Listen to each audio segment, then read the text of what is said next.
जय हिंद मेरे प्यारे बच्चों। आशा है कि आप स्वस्थ होंगे और सभी अच्छे होंगे। चलिए आज हम व्याकरण का पढ़ते हैं, समास की परिभाषा और उसके प्रकार। समास की परिभाषा पढ़ते हैं।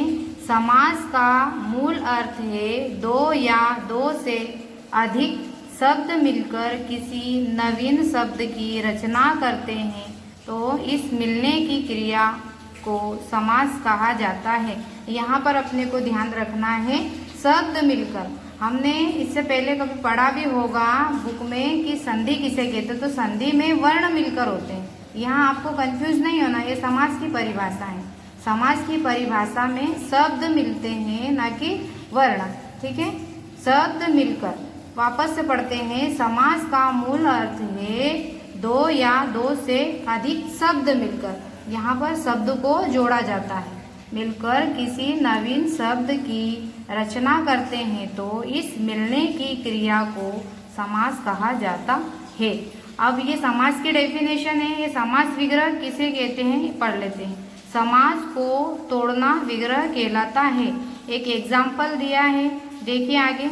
दशरथ पुत्र, ये दोनों जुड़े हुए शब्द हैं, दशरथ पुत्र। अब इनका विग्रह करेंगे तो ये अलग अलग हो गया। दशरथ का पुत्र, शब्दों को अलग किया हमने, तो शब्दों को तोड़ना विग्रह कहलाता है। समास में शब्दों को तोड़ना विग्रह कहलाता है, जैसे हमने यहाँ पे तोड़ा है अलग अलग। समास के प्रकार। समास के 6 प्रकार माने गए हैं। पहला है अव्ययी भाव समास, दूसरा है तत्पुरुष समास, तीसरा है कर्मधारय समास, चौथा है द्वंद्व समास, पांचवा है द्विगु समास और छठा है बहुब्रीहि समास। चलिए इन सभी की डेफिनेशन आगे पढ़ते हैं, हम सबके बारे में जानते हैं। पहला है अव्ययी भाव समास। जिस समास में प्रथम पद यानी पहला पद, प्रथम पद अवयव हो तथा वह पद ही प्रधान हो। आप इसको सिंपल तरीके से भी बोल सकते हैं कि पहला पद प्रधान हो, है ना। ट्रिक में आप ये लिखना अभी कि प्रथम पद प्रधान हो, वहाँ अव्ययी भाव समास होता है। समास किए जाने के पूर्व पदों का भाव अलग अलग होता है, परंतु समास होते ही समस्त पद अवयव बन जाता है। आपको यदि डेफिनेशन में समझ में नहीं आ रहा हो तो अभी अपन एग्जाम्पल के थ्रू इसे समझेंगे। अपन ने अभी पढ़ा है कि इसका पहला पद अवयव होता है, इसका पहला पद अवयव भी होता है, प्रधान भी होता है। जैसे उदाहरण में दिया है उपगंगम, इसका समास विग्रह हमने किया गंगा के समीप। यहाँ पे प्रथम पद हमारा प्रधान भी हो गया है, और जब इन दोनों को मिला दिया गया है तो ये एक अवयव बन गया। ठीक है, यहाँ उप तथा गंगा दोनों पृथक पृथक भाव वाले शब्द हैं। अलग अलग उप और गंगा दोनों अलग अलग भाव उत्पन्न कर रहे हैं, अलग अलग अर्थ निकल रहा है, पर इन दोनों को मिला दिया गया तो उपगंगम एक अवयव बन गया है। तो आप ऐसा भी कह सकते हो कि इसका प्रथम पद प्रधान होता है। एक ट्रिक में ऐसा लिख लो आप कॉलम बना के कि प्रथम पद प्रधान होता है और प्रथम अवयव भी होता है, तो आपको याद रहेगा।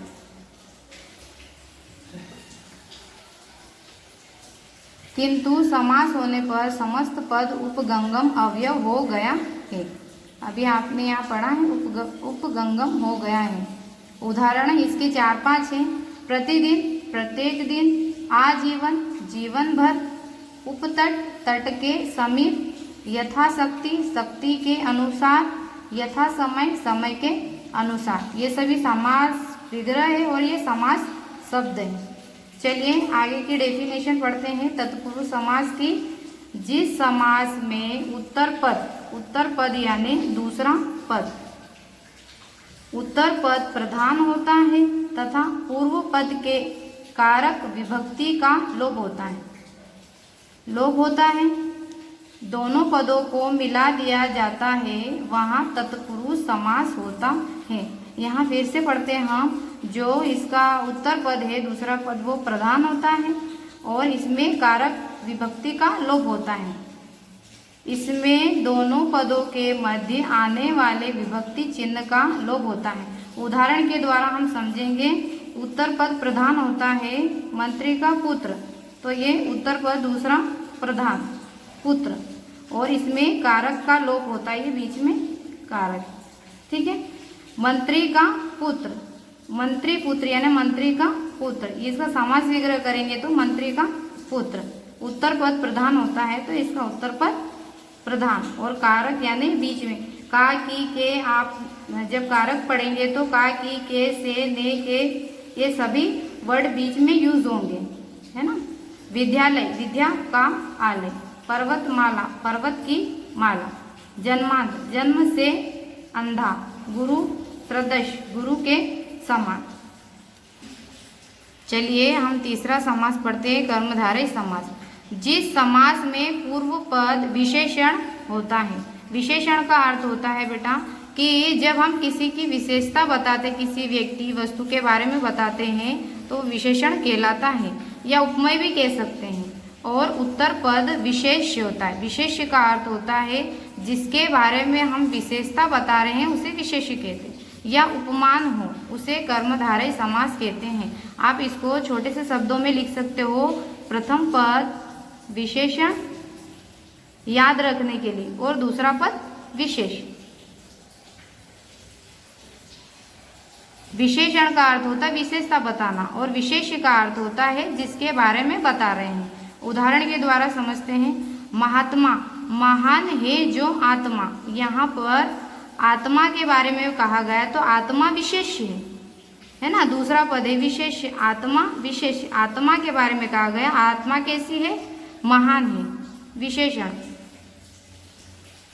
सुंदर बालक, सुंदर है जो बालक, महापुरुष, महान है जो पुरुष, विद्याधन, विद्यारूपी धन, नीलकमल, नीला है जो कमल। चलिए आगे चौथा पढ़ते हैं, द्वंद्व समास। द्वंद्व समास में, इस समास में दोनों पद प्रधान होते हैं परंतु उसके संयोजक शब्द और का लोप रहता है। दोनों पद के बीच योजक चिन्ह होता है। दोनों पदों को मिलाते समय योजक लुप्त हो जाता है। साधारण शब्दों में इसको और समझे तो दोनों पद प्रधान होते हैं और दोनों के बीच में एक योजक चिन्ह रहता है, ये वाला सबके बीच में योजक चिन्ह लगा है। और जब इसका समास विग्रह करते हैं तो ये योजक चिन्ह लुप्त होके मतलब हट जाएगा, दिखेगा नहीं, इसकी जगह पे और आ जाता है। उदाहरण से समझते हैं, माता योजक चिन्ह पिता, योजक चिन्ह हट गया है माता और पिता। रात योजक चिन्ह दिन, रात और दिन। अन्न जल, अन्न और जल। ऊंच नीच, ऊंच और नीच। अमीर गरीब, अमीर और गरीब। चलिए पांचवा पढ़ते हैं, द्विगु समास। जिस समास का प्रथम पद संख्यावाचक होता है, आपको दूसरा कुछ भी नहीं याद रखना, पहला पद संख्यावाचक होता है, इतना याद रखना। जिस समास का पहला पद या प्रथम पद संख्यावाचक हो उसे द्विगु समास कहते हैं। उदाहरण, दोपहर। यहाँ पर हमने देखा है कि पहला पद दो, इसका समास विग्रह करेंगे, दो पहरों का समाहारा या समूह। पंचवटी, पांच, पहला पद संख्यावाचक है, यहाँ पे नौ, नौ, नौ, ये भी नौ है। पंच, पांच, यहाँ पर पहला सभी में पहला पद संख्यावाचक है तो ये द्विगु समास कहलाता है। दोपहर यानी दो पहरों का समाहारा। पंचवटी यानी पांच वटों का समूह। नवरात्रि, नौ रातें। नवग्रह, नौ ग्रहों का समूह। पंचतंत्र, पांच तंत्रों का समूह। चलिए आगे छठा पढ़ते हैं, बहुब्रीहि समास। जिस समास में पूर्व एवं उत्तर पद के अतिरिक्त कोई अन्य पद प्रधान होता है उसे बहुब्रीहि समास कहते हैं। अर्थात हम ऐसे भी कह सकते हैं कि दोनों पद मिलकर किसी तीसरे पद की ओर संकेत करते हैं, बहुब्रीहि समास कहलाता है। उदाहरण में पढ़ते हैं, दशानंद। जब हम समास विग्रह करेंगे, समास विग्रह करते समय दोनों पद प्रधान नहीं होते हैं बल्कि किसी तीसरे का बोध कराते। जैसे एग्जाम्पल में समझते हैं, दशानंद, दस है आनंद जिसके।